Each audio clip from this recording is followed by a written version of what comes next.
Mga Ito man yan, ito namang doktor na mga kuha. Nagkukuha mga lagaling. Ang mga medical, Nag-a-advise mga galing mga... ang mga medical doctor mo, tsaka kami mga naturopathic practitioner, nagkakusap.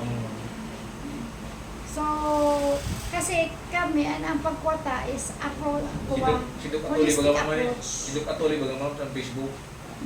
Terrificatic mong baga dumang. Sisay. Si Dok Atuloy. So, doktor man na. Kuha sa vlogger man. Dako na kaya wala namin ko. Kami mga naturopathic. Dok Atuloy.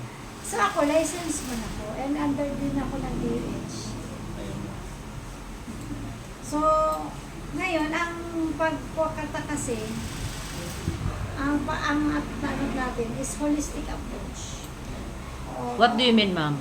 May ako yan, may kuha kita sa pagkaon, lifestyle, and then yung ano natin, yung mga aside doon sa mga pagkain na, number one kasi na pagkain.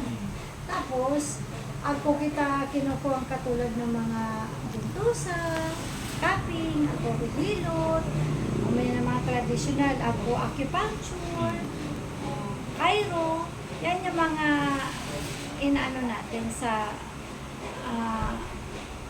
alternative. Okay, and then, pumapasok na rin doon yung food supplement. Na kung kaya na din naman natin mag-food supplement muna, kasi ang synthetic is pang-emergency na. Talaga pag emergency, kaya mo ito itakbo sa ospital. So, that's the right time na magkano na ng synthetic. Oo, may sabi niya ba? Pero kung pwede pa naman tayong madala doon sa mga food supplement, kasi may mga food supplement kasi ngayon na may mga halong synthetic. Pero yung sa atin is 100% organic with enzyme. So nakakatulong siya. Instead na mag-severe yung sakit, nakakatulong na ma-cure yung mga Dapat po, illnesses. sakit, hindi po mga... Ay, wala. Ang ano natin is, since na herbal, walang effect siya walang side effect sa kidney. Mas matutulungan pa maging healthy yung mga organs natin. Kasi ano lang siya herbal lang. So, walang synthetic. No harm.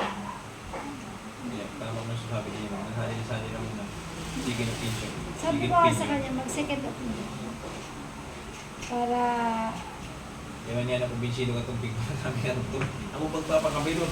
Dapat kupon mo na niya pa shiftingin mo nung gusto sabihin. Ako pagpapakabilon.